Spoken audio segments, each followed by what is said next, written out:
The Italian game, Hmm. 1 point E4, E5, 2 point NF3, NC6, 3 point BC4. Mm-hmm.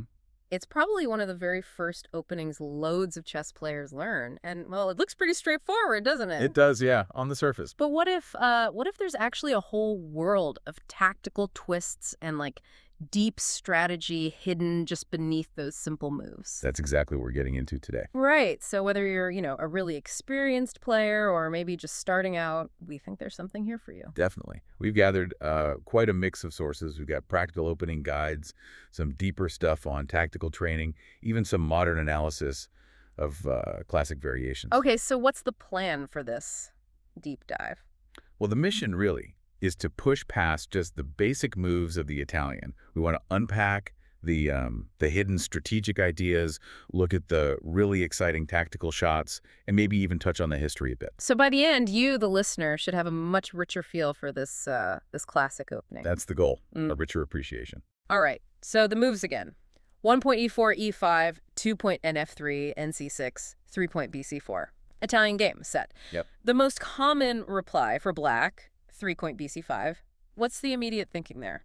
Well, 3-point BC5, it leads into what we often call the Giuoco Piano, the quiet game. Although, like you said, it doesn't always stay quiet. Yeah, right. This is a really natural developing move. Black mirrors White's bishop, puts a little pressure on F2, while White's bishop is already eyeing F7. So there's this subtle tension right away around F2 and F7. Exactly. And both sides are staking a claim in the center. It's a very logical development. Okay, our sources point out that after 3 point BC5, white often goes 4 point C3. Seems like a quiet little pawn move, but what's the real point? 4-point C3, that's a big signal. It's usually all about preparing D4. It's a big pawn push in the center. Right. White wants to control D4 with that C3 pawn, ideally building a strong pawn center if black allows it. This is often called the classical variation. And a typical black response here is 4 point NF6. Yeah, very common. 4-point NF6 develops the knight, hits the E4 pawn, and directly challenges White's central plan. And then after 4 point C3 at F6, we often see 5 point D3, and maybe black follows with D6. And this gets us into the Giuoco Pianissimo. Precisely. 5-point T3 D6, that's the heartland of the Giuoco Pianissimo, the very quiet game. Very quiet. Sounds, well, slow. It is, deliberately so. White chooses a more cautious path here, delaying that D4 break. Instead of clashing right away, both sides tend to consolidate, develop pieces, get ready to castle. So it becomes more of a strategic battle, less immediate tactics. Generally, yes. White might be playing the long game, looking for small advantages, building up slowly. What if white just plays 4 point D3 straight away after 3 point BC5? That also gets to the Giuoco Pianissimo, doesn't it? It does, yeah. That's another road into the very quiet game. And after black's usual 4 NF6, the sources highlight a few main replies for white. Which are 5-0-0, canceling kingside, 5-point C3, preparing D4 later, and 5-point NC3, developing the other knight. Is there a difference in how well they score? Interestingly, yeah. The data seems to suggest 5-0 and 5-point C3 tend to give white slightly better winning chances compared to 5-point NC3. 5 point NC3 is maybe more drawish? Seems that way. So, if you're really pushing for a win with white, maybe 0-0 or C3 are strategically a bit sharper in the long run. We also saw a quick mention of a line starting 4 point BB6, black tucks the bishop back, then maybe 5 point A4, A66, part NC3, NF6. What's the idea behind retreating the bishop like that? Right, 4-point BB6. Black is basically sidestepping the immediate tension on this C4, F7 diagonal. The bishop on B6 still has some influence, though. Emia pawn moves? 5-point A4 and 5-point A6, that's about queenside space, preventing white from playing by 4 easily. Then NF6 just continues development. It leads to solid positions, maybe a little less active for black initially. Okay, so that covers some of the main, often more positional lines. But the Italian isn't always a slow burn. Definitely not. Our sources talk about some much more aggressive choices for white. Let's start with Greco's attack. Sounds sharp. Oh, it is. Greco's attack really dials up the energy. It comes after 1-point E4, E5, 2-point NF3, NC6, 3-point BC4, BC5, 4-point C3, NF6, and then instead of the quiet 5-point D3, white plays 5-Y-B4. Bam! Straight into the center. Exactly. Directly challenging black's E5 pawn. The usual follow-up is 5-ton A gets D4, 6-ton C gets D4, BB4 plus Eti check. And white has choices here against the check. Yep. Our sources list 3 main ones. 7-point BD2 blocking, 7-point NBD2 also blocking and developing, and then the really aggressive one, 7-point NC3. Ah, 7-point NC3. That's the one that leads to fireworks. That's the one. 7-point NC3 often leads to incredibly sharp, complex positions. A typical line might go 7-point NB4, black grabs the pawn. Risky. Very. Then 8-point NB3, 9-point D5, PF6, 10, row 1 Nes 7, point Arexi 4. So white's down a pawn, but Have a huge lead in development, open lines, lots of attacking chances, especially against black's king. It shows how fast the Italian can switch from quiet to, well, tactical chaos. okay. Next up in the aggressive column, bird's attack. That sounds like a real curveball. It is. It's quite unexpected in the Italian context. It happens after 1-point E4, E5, 2-point NF3, NC6, 3-point BC4, BC5, and then white usually plays 4-point C3, NF6, but instead of a central move like D3 or D4, white plays 5-point B4. Whoa, a queenside pawn push. So early. Yeah, it's an immediate, ambitious grab for queenside space. Very different focus. What's the strategy behind pushing that b-pawn? Well, the main idea is to gain space over there. Maybe cramp black's development a bit, create some targets. It can disrupt black's coordination. Could even trap the bishop. Potentially, yeah. If black isn't careful about where the c5 bishop goes, a common reply is 5-point BB6, tucking it away. And then? Then white might play something like 6-point D3, D6, 7-point A4, A5, 8-point B5, Nes 7. The source notes it's named after Henry Edward Bird, the 19th century English master. Right. And it leads to this asymmetrical pawn structure. White often tries to use that queenside space advantage while black looks for counterplay, usually on the king side. The center often gets closed up, leading to more of a strategic maneuvering fight. Fascinating. Then we get to the Jerome Gambit. Described as wild and mad. That definitely gets your attention. It does. The Jerome is, well, it's something else. It starts with this shocking sacrifice 4-point BX SF7 plus, right after 1-point E4, E5, 2-point NF3, NC6, 3-point BC4, BC5. Giving up a bishop for the f7 pawn on move 4. Wow. It's incredibly risky, very unorthodox in classical chess. But the source does say it can actually be quite effective in blitz. Less time for the opponent to figure it out. Exactly. Less time to calculate the wild consequences. So what's the correct way for black to handle this madness? Except the sacrifice. Yeah. Accepting with 4K S7 is considered the most principled way. Then it usually goes a 5, NBA5 plus NZ5, 6-point D4, QH4. Queen comes out early. Yep. 7-0 QHE4, 8DXC5, NF6. And look at the position.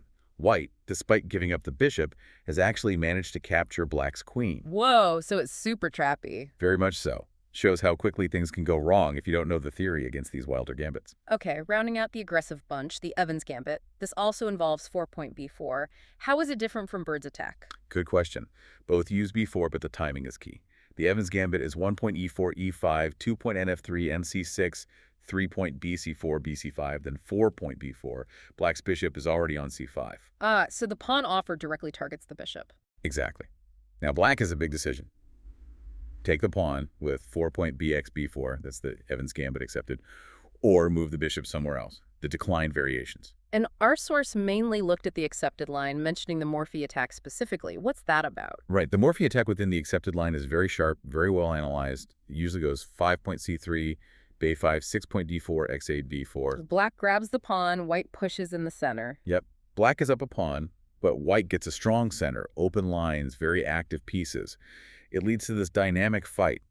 Black's extra pawn versus white's initiative and attacking potential. Classic gambit scenario. Okay, let's shift gears slightly. Other variations. We have the symmetrical Italian game. Sounds, well, symmetrical. Balanced. It starts out very balanced, yeah. 1-point E4, E5, 2-point NF3, NC6, 3-point BC4, BC5, 4-point NC3, NF6, 5-point D3, D6. Look at that mirror image development. But the symmetry doesn't last long. Usually not. Our source points out it's often broken right on the next move. A common way for white is 6-point BG5, pinning the S6 knight. And black often kicks the bishop with 6.86.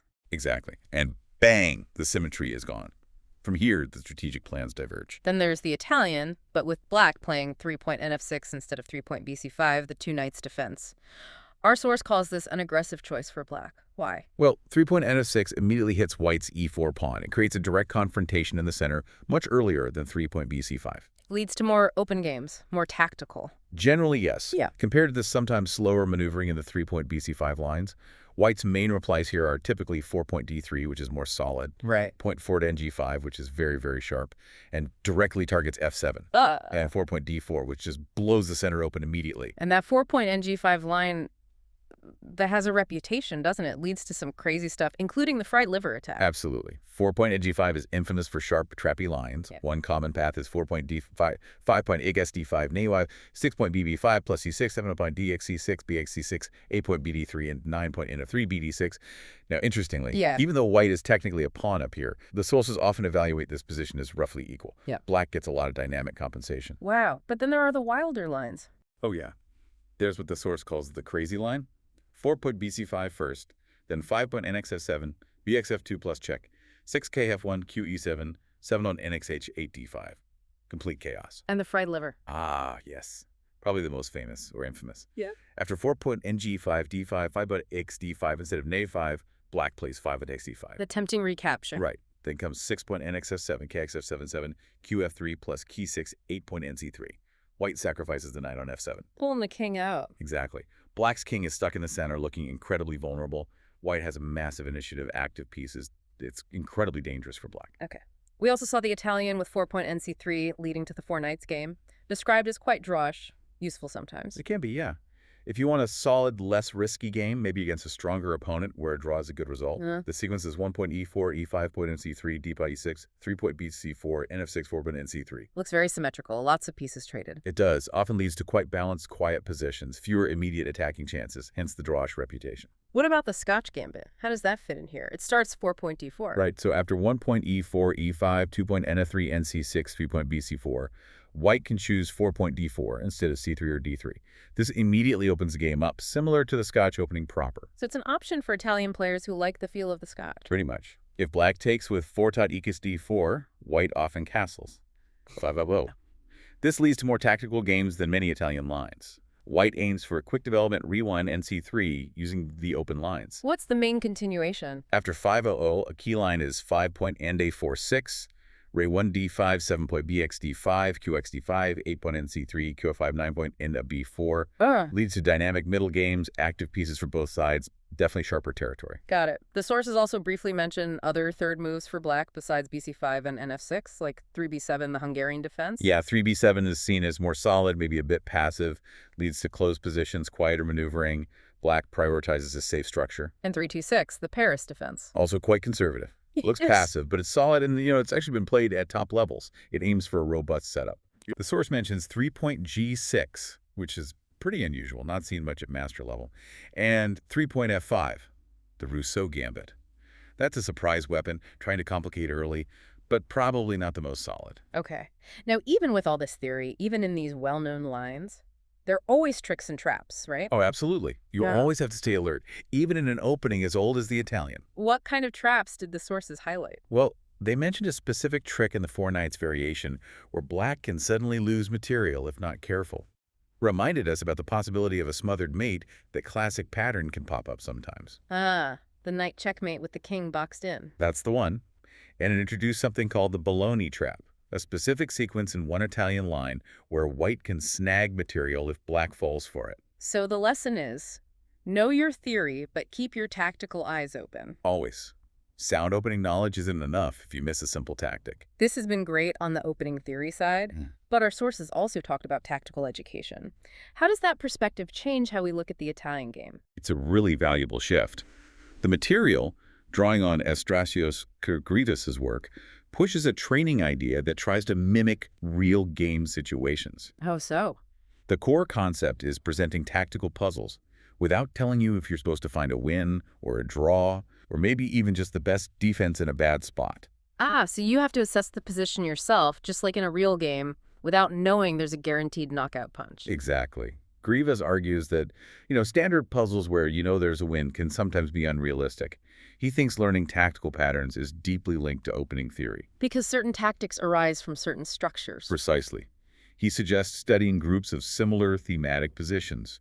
That way you start recognizing recurring tactical ideas that often come up in, say, specific Italian game structures. And this approach also looks at famous old games, like the Immortal game, but maybe differently. Yes. Instead of just celebrating the brilliant winning attack, Grievous emphasizes analyzing the defensive resources the loser might have had. Learning from the defense as well as the attack. Right. Understanding why the attack worked, but also where the defense potentially went wrong. He playfully notes that defensive skills weren't always as refined back then, but still stresses the value of seeing those amazing attacking concepts. Then he contrasts these with modern games where defense is much tougher. Speaking of which, the immortal game Anderson versus Kieseritzky, 1851, a true legend. Why is it important for tactical education? It's just the perfect embodiment of the Romantic era of chess, all about attack, daring, sacrifices. It was an informal game played during a break in the big London tournament. Between two top players of the day. Anderson and Kieseritzky. Yeah. Anderson played white, and he just unleashed this incredible series of sacrifices. Kieseritzky, known for being imaginative but maybe less sound, couldn't fend it off. And it ends with that amazing bishop checkmate after sacrificing almost everything else. Exactly. Anderson gave up a bishop early, then both rooks, and finally the queen, just to deliver mate with the last bishop. It's breathtaking. Kieseritzky apparently telegraphed the moves back home. He was so impressed.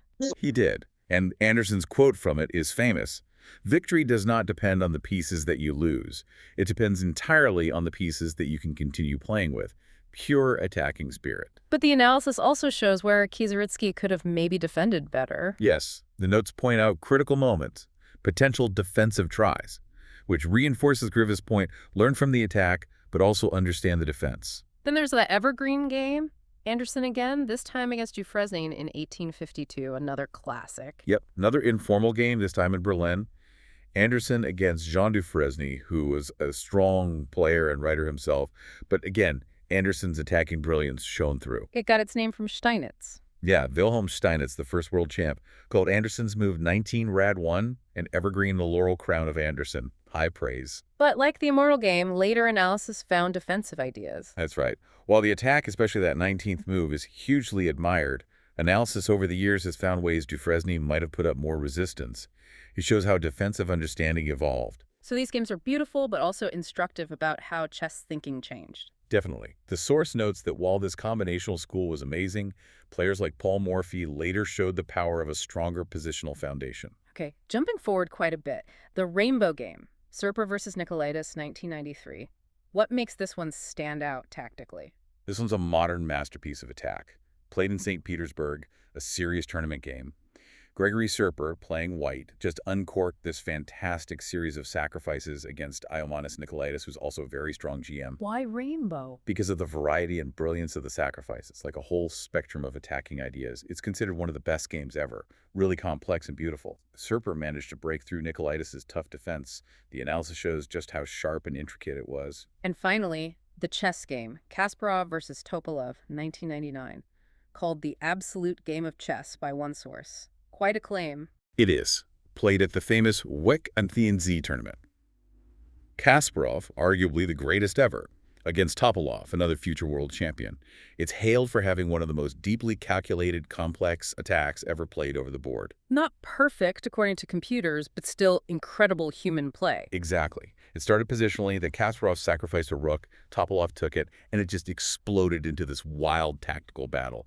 Black's king got caught in a mating net.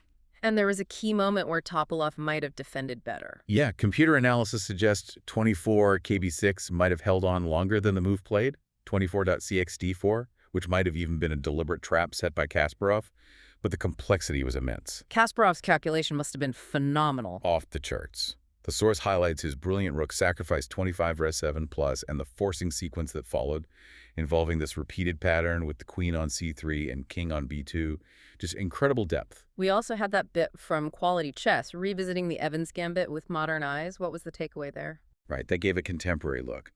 The author started out wanting to write a black repertoire, but got stuck on claims that white couldn't even equalize against a certain line, 7.nf6. So they switched sides, looking for white improvements. Exactly. Driven by, as they put it, a natural taste for the initiative and an advantage in development.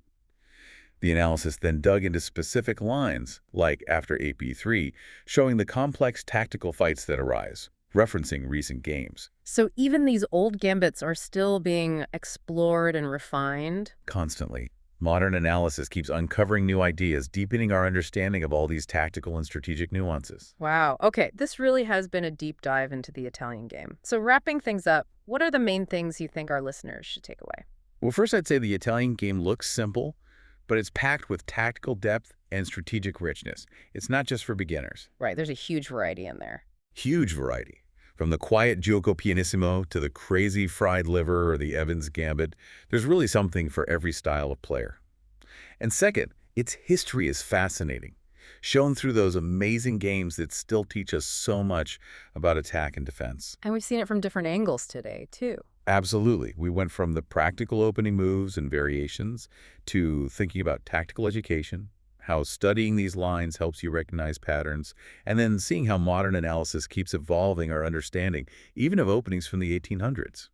So a final thought for you, the listener. Mhm. Maybe think about how understanding this history, the tactics, the strategies within an opening like the Italian game, can enrich your own chess. It doesn't matter what your level is. Yeah, maybe exploring some of these lines, even trying them out in your games, you might just find it opens up a whole new appreciation for the game.